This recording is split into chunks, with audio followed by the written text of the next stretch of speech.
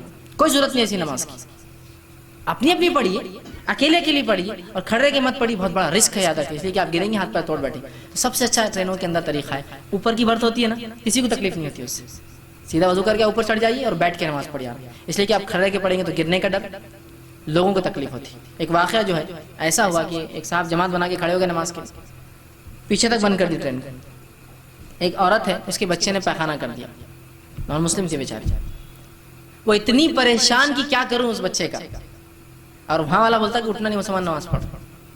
آخر میں انہوں نے جو ہے مسلمانوں کی ماں بہنی کر دی، پورا جھگڑا ہو گیا ٹرین کہ وہ کب تک عورت کا پورے کپڑے بھر گئے، وہ نیچے کا بھر گیا، وہ نماز ان کی ختم ہی نہیں ہو رہی۔ سب سے پہلے تو یہ نماز پڑھنے کا طریقہ شریعتاً ثابت ہی نہیں ہے کہ آپ مسافروں کو تکلیف دے کے نماز ایسی جگہ پڑھی نہیں جا سکتی جہاں انسانوں کو تکلیف ہو، یاد رکھیے۔ مسجدیں کیوں بنائے اللہ کے رسول نے؟ آپ مدینہ کی سڑکوں پہ بھی نماز پڑھ لے سکتے تھے، لوگوں کو تکلیف نہ ہو، اللہ کے گھر الگ ہو، ٹھیک، اس میں بھی سہولت کی، لانے جانے کو تکلیف نہ ہو، راستے ایسے بناؤ، کتنی باتیں ہیں۔ تو قطعاً غلطی مت کیجیے، انفرادی پڑھیے، اوپر بیٹھیے یا ایسی اگر نیچے برتھ ہے تو بیٹھیے، اگر لوگ ہیں آپ کی برتھ کنفرم نہیں ہے تو اجازت مانگیے۔ ہمارے پاس کیا ہوتا ہے، نماز پڑھنا، چل کیسا نہیں اتر، بولتا کیوں میرا ٹکٹ ہے نماز پڑھنے کی، اتر کیسا نہیں اترتا، اب وہ ڈر جاتا ہے, اس کو لگتا ہے بھائی نماز کا نہیں بولے تو اللہ اکبر بولیں گا, تلوار نکالیں گا اور گردن الگ میری اور یوں پکڑے کھڑے رہے گا مسلمان, تو بولتا ہے ہٹ جا رہا ہوں. لیکن اس کے دل میں کیا گزرتی, ایسا لوگ ہیں سالے ٹکٹ خریدتے نہیں, پہلے اتنا نمازیں پڑھنا ہے تو ٹکٹ لینا اپنے چھت پہ آ کے پڑھو, نہیں تو وہاں تو نہیں بولتا بیچارہ, کیا کریں گے دل میں. لیکن تو آپ اس سے گزارش کریں گے بھائی صاحب یہ میں تھوڑی دیر نماز پڑھنا چاہ رہا ہوں, 5 منٹ آپ کی سیٹ دیں گے کیا؟ ہاں کہے تو ٹھیک, نہ کہے تو ختم. یہ نہیں کہ ایسے انسان ہیں شاپت ہو جائیں گے تم کو یہ ہوگا, تم مر جائیں گے, تم ہلاک, کچھ نہیں, ختم. اس نے نہیں کہہ رہا, سمپل, اتنا ہی سمپل ہے. تو احسان نہیں کرتے اپنی عبادت کر کے, لوگوں کو تکلیف نہ ہماری عبادت سے. تو سواری کے اندر قبلے کا کوئی مسئلہ نہیں ہے, اور کھڑے اور بیٹھ جیسا سہولت ہو. جیسا آپ بس چل رہی ہے, اب بس میں تو بہت مشکل ہے, ٹرین میں تو بھی کھڑنے کی, بیٹھنے کی, سجدے کی جگہ, بس میں آپ بیٹھے تو وہیں رکعت باندھیں گے آپ بس میں, اور سجدے وجدے سب اتنی جگہ میں جو ہوتے ہیں. بہت سے لوگ بس میں بیٹھنے کا لوگوں کو ہٹا کر بیچ میں نماز پڑھتے ہیں, کیا ہے یہ تکلیف ہوتی ہے انسانوں کو.